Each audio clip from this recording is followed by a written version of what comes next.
Maithili express की शानदार प्रस्तुति।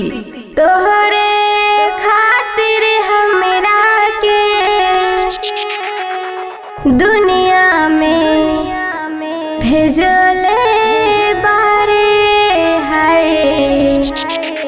भगवान बड़ी फुर्सत से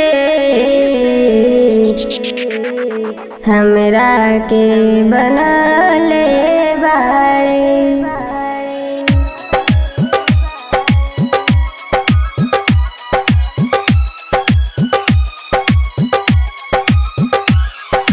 खुशी रिकॉर्डिंग स्टूडियो बलुआहा। तोहरे खातिर हमरा के दुनिया में भेजले बारे, तोहरे खातिर हमरा के दुनिया में भेजले बारे। भगवान बड़ी फुर्सत से हमरा के बनले बारे। भगवान बड़ी फुर्सत से हमरा के बनले बारे। तोहरे खातिर हमरा के दुनिया में भेजले बारे, तोहरे खातिर हमरा के दुनिया में भेजले बारे। भगवान बड़ी फुर्सत से हमरा के बनले बारे। भगवान बड़ी फुर्सत से हमरा के बनले बारे।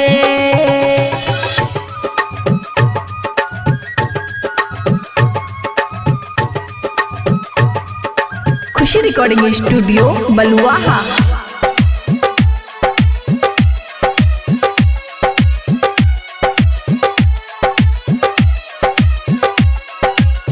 होठबा हमार जैसे भोर के किरनिया, अखिया में प्यार के समाइल बा दुनिया, समाइल बा दुनिया, समाइल बा दुनिया।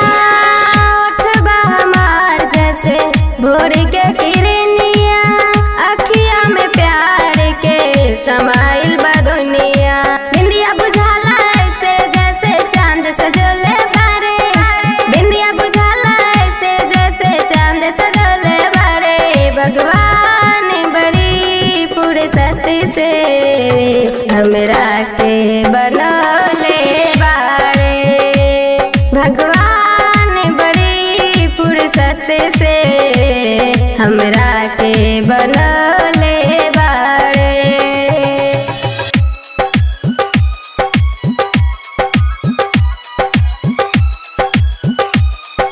खुशी रिकॉर्डिंग स्टूडियो बलुआहा।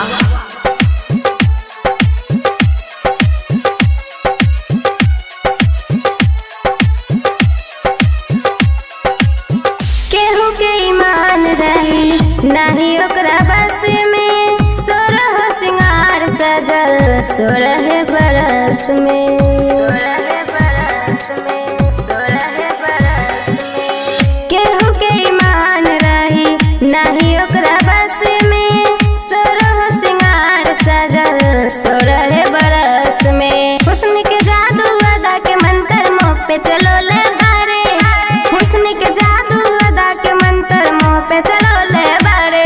भगवान बड़ी फुर्सत से हमरा के बनले बारे।